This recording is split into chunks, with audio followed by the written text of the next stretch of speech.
बोधमयं नररूपममलं प्रत्यक्षमेव सर्वेश्वरं रत्नमण्डितशीर्षोपमुक्तं श्वेताम्रे शोभितं मुक्तामालविभूषितं च हरिद्रसिंहासने संस्थितं भक्तानां वरदं प्रसन्नवदनं श्री सद्गुरु नौम्यहं श्री सद्गुरु नौम्यहं बंदो चरण सरोज गुरु मधुमंगल आगार जेहि सेवत नर होत है भव सागर से पार सर्व धरती कागद करूं लेखनी सब बन रहे सात समंदर मसी करूं तो भी गुरु गुण लिखा ना जाए। मैं अपराधी जन्म का नखशिख भरा विकार तुम दाता दुख भंजना मेरा करो उद्धार तुम दाता दुख भंजना मेरी करो संभाल भक्ति दान मोह दीजिए गुरुदेवन के देव और कछु न चाहिए निस दिन तुम्हारी सेव और कछु ना चाहिए हर पल तुम्हारी सेव। गुरु जी को सिर पर राखिए चलिए आज्ञा माही कहे कबीर तिस दास को तीन लोक डर नाही। मन मंदिर में विराजमान श्री सतगुरु भगवान जी का पावन दर्शन करते हुए अपनी वाणी को अपनी रचना को पवित्र करने के लिए अपने ध्यान को श्री गुरु चरणों में जोड़ने के लिए अपने दोनों हाथ खड़े करते हुए प्रेम सहित ऊंचे स्वर गुरु चरणों में जोड़ने के लिए अपने दोनों हाथ खड़े करते हुए प्रेम सहित ऊंचे स्वर में जय घोष करेंगे। बोलिए परमहंस दयाल जी महाराज की जय, नगले निवासी भगवान की जय, अंबाला वाले सतगुरु महाराज की जय। बोलिए जयकारा बोल मेरे श्री गुरु महाराज की सच्चे दरबार की जय। धन्यवाद। परम आदरणीय परम पूजनीय प्रातः समानीय हृदय सम्राट रूहानियत के शहंशाह दया के सागर श्री सतगुरु भगवान जी के पावन श्री चरण कमलों में बैठे भक्ति में गुरुमुख भाई बहनों बुजुर्गों व प्यारे बच्चों, समय समय पर इस धरा धाम पर महापुरुष अवतरित होते रहते हैं और यहाँ आकर प्रेम की गंगा बहाते हैं। प्रेम ही ऐसा साधन है, ऐसा अस्त्र है जिससे हमारा मन गुरु के चरणों से जुड़ सकता है। लेकिन संसार का प्रेम हमें भगवान के चरणों से दूर ले जाता है। मन संसार के मोह में फंसा हुआ है, लोभ में फंसा हुआ है, संसार को ही सत्य मानकर इसमें फंसा हुआ है। संत महापुरुष प्रेम के द्वारा मन को खींचते हैं। हमारे अंदर जो शैतान है, जो राक्षस है, जो हमें परमात्मा से दूर कर रहा है, वो सारे कारण जो हमें परमात्मा से दूर करते हैं उन्हें सतगुरु शब्द रूपी तीर से खत्म कर देते हैं। सतगुरु मारा तान कर शब्द सुरंगी बाण हमारे हृदय हमारे अंदर जो विकार है, काम क्रोध लोभ मोह अहंकार, सतगुरु इन सब विकारों पर शब्द रूपी बाण चलाते हैं और इन विकारों को शांत कर देते हैं। जीव परमात्मा के जितना नजदीक रहेगा उतनी ही उसे आनंद की प्राप्ति होगी। परमात्मा से दूर रहेगा तो दुखी रहेगा। कामिल मुर्शिद अर्थात पूर्ण गुरु की नजर में ही कशिश होती है। हमारा मन, हमारा ख्याल जो बाहर की ओर फैला हुआ है, दुनिया में फैला हुआ है, कामिल मुर्शिद हमारे मन को अंदर की ओर खींच लेते हैं। जब कामिल मुर्शिद अर्थात पूर्ण गुरु मिलते हैं तो बात खुदा से होती है। परमात्मा से दिल से प्रेम हो जाए तो दिल की पुकार परमात्मा तक जाती है और अंदर की ज्योत जग जाती है। परमात्मा याद है तो हम आबाद हैं, भूल गए तो बर्बाद हैं। सतगुरु आप मिल गए तो अब किसी के ढूंढने की जरूरत नहीं रही। तीन लोक नवखंड में गुरु से बड़ो न कोय, कर्ता कहे सो टल सके, पर गुरु कहे सो होए। अर्थात तीन लोकों में, नौ खंडों में कोई भी गुरु से बड़ा नहीं है। कर्ता अर्थात काल निरंजन की बात को टाला जा सकता है, लेकिन जो गुरु ने कह दिया उसे परमात्मा भी नहीं टाल सकते। गुरुर् ब्रह्मा गुरुर् विष्णु गुरुर्देवो महेश्वरा, गुरुर साक्षात परब्रह्म तस्मै श्री गुरुवे नमः। अर्थात गुरु ही ब्रह्मा है, गुरु ही विष्णु है, गुरु ही देवों के देव महादेव भगवान शिव है, गुरु ही साक्षात परब्रह्म है। ऐसे गुरुदेव को नमस्कार है।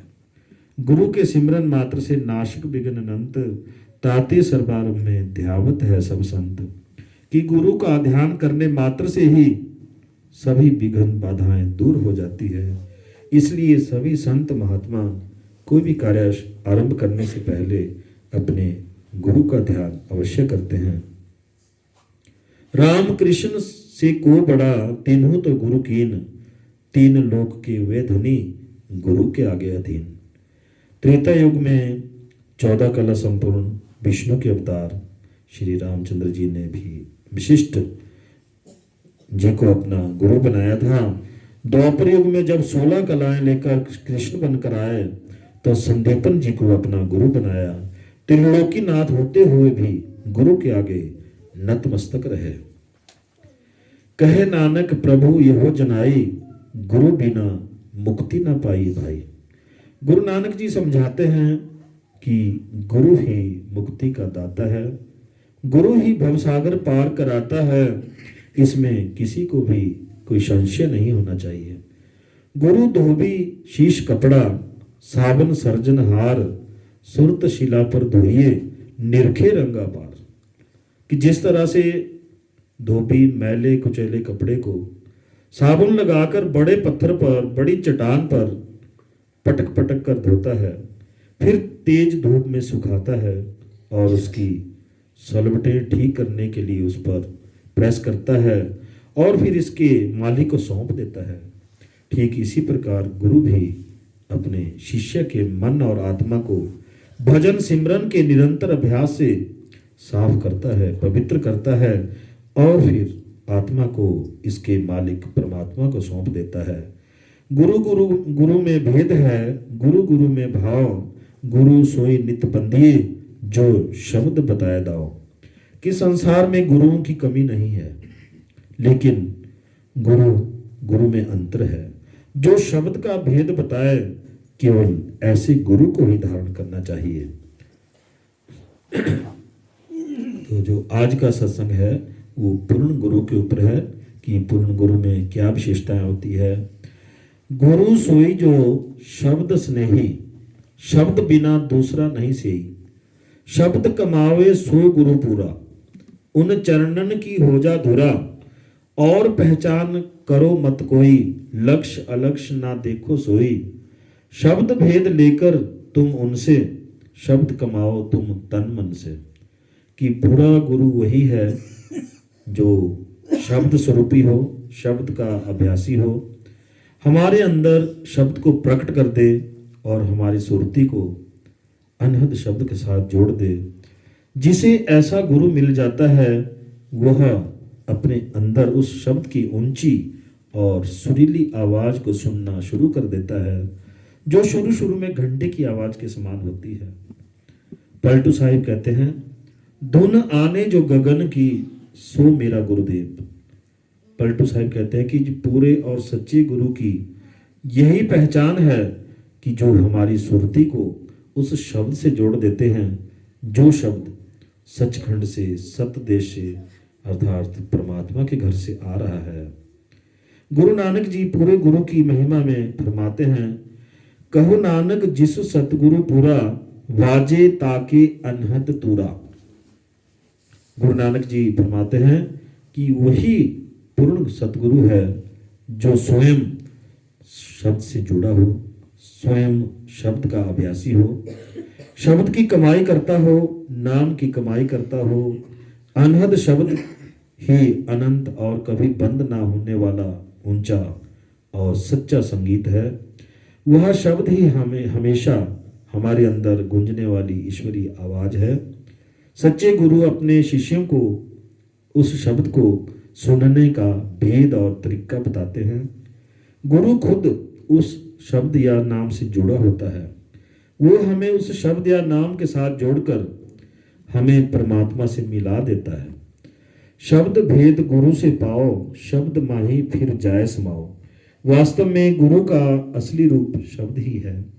शरीर तो उस शब्द ने सिर्फ दुनिया के जीवों को समझाने, बुझाने और चेताने के लिए धारण कर रखा है, और ना ही जीवों का असली रूप यह शरीर है। यह शरीर तो गुरु और शिष्य दोनों को ही यही छोड़ जाना है। शिष्य का असली रूप आत्मा है, जो अंत में जाकर उस शब्द में ही समाएगी। स्थूल शरीर छोड़ देने के बाद भी गुरु अपने शब्द स्वरूप से अपने शिष्य की संभाल करता है।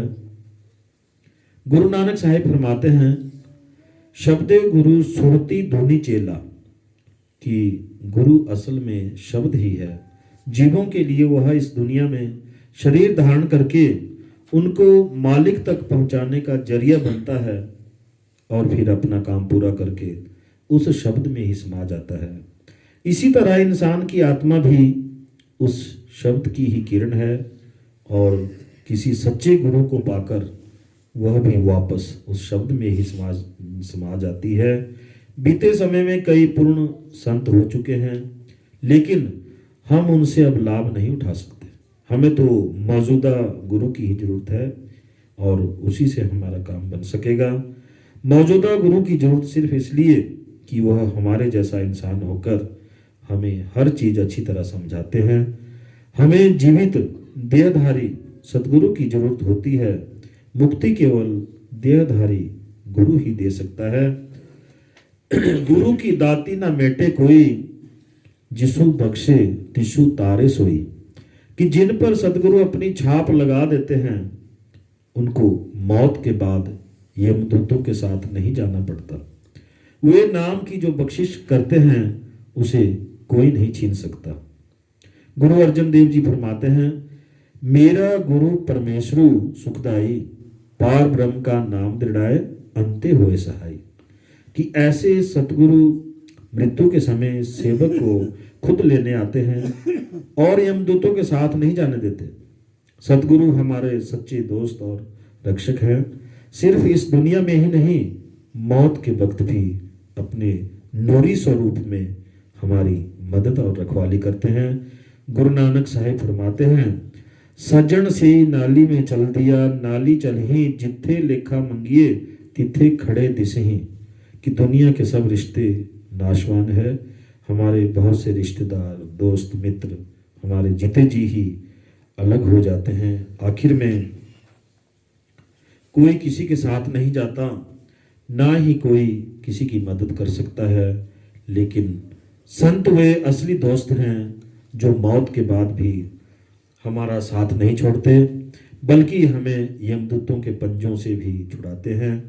गुरु रामदास जी फरमाते हैं, धर्म राई दरी दरी कागद फारे, जन नानक लेखा समझा। सतगुरु की शरण में आने के बाद धर्मराज उस जीव का लेखा जोखा यानी हिसाब किताब ही समाप्त कर देता है, खत्म कर देता है। गुरु अर्जन देव जी फरमाते हैं, सिमरत नामो किलबिस सभी काटे, धर्म राय के कागज फाटे। धर्म राई अब कहा करोगे, जो फाटियो सगलो लेखा। कि नाम का सिमरन करने से पिछले सारे कर्मों का हिसाब किताब खत्म हो जाता है। पिछले कर्मों के हिसाब किताब के कारण ही जन्म मरण का सिलसिला चला रहता है। जब गुरु हमारे पिछले कर्मों का हिसाब किताब बराबर कर देते हैं, तो धर्मराज भी उस रूह का अपने पास कोई रिकॉर्ड नहीं रखता। धर्मराज अपने रिकॉर्ड से उस जीव का पेज ही फाड़ देता है, कागज ही फाड़ देता है। धर्मराज सोचता है कि जब इस जीव के पिछले कर्मों का कुछ भी हिसाब किताब नहीं रहा, तो मैं रिकॉर्ड रखकर क्या करूंगा। मतलब जो जीव गुरु की शरण में चला जाता है, नाम की कमाई करता है, तो धर्मराज उसका खाता ही बंद कर देते हैं। गुरु नहीं भूखा तेरे धन का, उन पे धन है भक्ति नाम का, पर तेरा उपकार करावे, भूखे प्यासे को दिलवावे। कि संत महात्मा सदगुरु हमारा जो रुपया पैसा दुनिया के फायदे में लगा देते हैं ताकि हमारी कमाई नेक और सफल हो सके, और हमारे मन से पैसे का मोह या प्यार निकाल सके, लेकिन अपने लिए कभी किसी के आगे हाथ नहीं फैलाते। सभी संत महात्मा सदगुरु परमात्मा के फरिश्ते होते हुए भी साधारण जीवन व्यतीत करते हैं, मेहनत करके कमाते हैं और मेहनत की खाते हैं। कबीर साहब के जीवन के वृतांतों के से पता चलता है कि उन्होंने सारी उम्र कपड़ा बनकर गुजारा किया, अपने बाल बच्चों की परवरिश की और साध संगत की मुफ्त सेवा की। हालांकि जो शाह बल्ख बुखारा जैसे उनके सेवक थे जो दुनिया की हर नियामत और आराम उनको दे सकते थे, कबीर साहब ने कहा है, साईं इतना दीजिए जामे कुटुंब समाए, मैं भी भूखा ना रहूं साधु भी भूखा ना जाए। कि हे परमात्मा मुझे केवल गुजारे लायक अन्न धन देना जिसमें मेरे परिवार का गुजर बसर हो जाए, मैं भी भूखा ना रहूं और घर में कोई मेहमान आए, संत महात्मा आए तो वो भी भूखा ना जाए। परमात्मा का अवतार होते हुए भी साधारण जीवन व्यतीत किया। गुरु रविदास जी ने सारी उम्र जुतियां गांठ कर गुजारा किया। हालांकि राजा पीपा जो एक क्षेत्रीय राजा था उनका सेवक था, और मीराबाई भी जो मेवाड़ की रानी थी गुरु रविदास जी की शिष्य थी। मीराबाई के जीवन वृत्तांत में आता है कि उसे बिरादरी वालों ने ताने सुनाए कि तू तो महलों में रानी बनी बैठी है और जो तेरा गुरु है वो जुतियां गांठने का काम करता है। सेवकों के लिए अपने गुरु के बारे में ताना सुनना बड़ा मुश्किल होता है। तो मीराबाई ने एक कीमती हीरा लेकर गुरु रविदास जी के पास जाकर अर्ज की कि हे गुरुदेव, लोग मुझे ताने सुनाते हैं, आप इस हीरे को बेचकर अपने लिए अच्छा मकान बनवाकर इज्जत की जिंदगी बसर करें।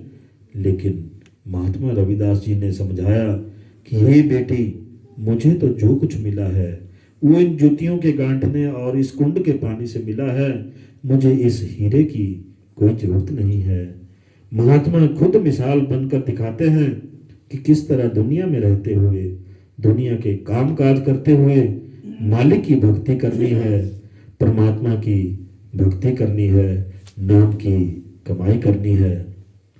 गुरु अमरदास जी कहते हैं कि जिसने नाम का रस पी लिया, शब्द का रस पी लिया, वह मां के गर्भ में नहीं जाता। मतलब वह जन्म मरण के बंधन से छूट जाता है, उसकी 84 कट जाती है। नानक दुखिया सब संसार, सुखी वो है जो नाम आधार। गुरु नानक जी कहते हैं कि इस संसार में सभी दुखी हैं, जिन्होंने नाम का सहारा लिया है केवल वे ही सुखी हैं। कोई मन से दुखी, कोई तन से दुखी, कोई धन बिन रहत उदास, थोड़े थोड़े सब दुखी, सुखी केवल सतगुरु के दास। चरस गांजा भांग शराब उतर जाए प्रभाती, नाम खुमारी नानका चढ़ी रहे दिन राती। गुरु नानक जी समझाते हैं कि दुनिया में जितने भी नशे हैं, चरस गांजा भांग शराब, ये तो कहते शाम को पियो और सुबह उतर जाती है, लेकिन सच्चे नाम का नशा दिन रात चढ़ा रहता है। सभी संत महात्मा सदगुरु नाम के सिमरन के लिए कहते हैं, नाम की कमाई करने पर जोर देते हैं, भजन बंदगी करने के लिए कहते हैं, ध्यान यानी मेडिटेशन के लिए ज्यादा से ज्यादा समय देने के लिए कहते हैं, ताकि हमारे अंदर सच्चा नाम प्रकट हो जाए और हमारी सुरती उस सच्चे नाम से जुड़ जाए, तभी हमारा ये मनुष्य जन्म सफल होगा। तो इसी के साथ बोलिए जयकारा। बोल मेरे श्री गुरु महाराज की, सच्चे दरबार की।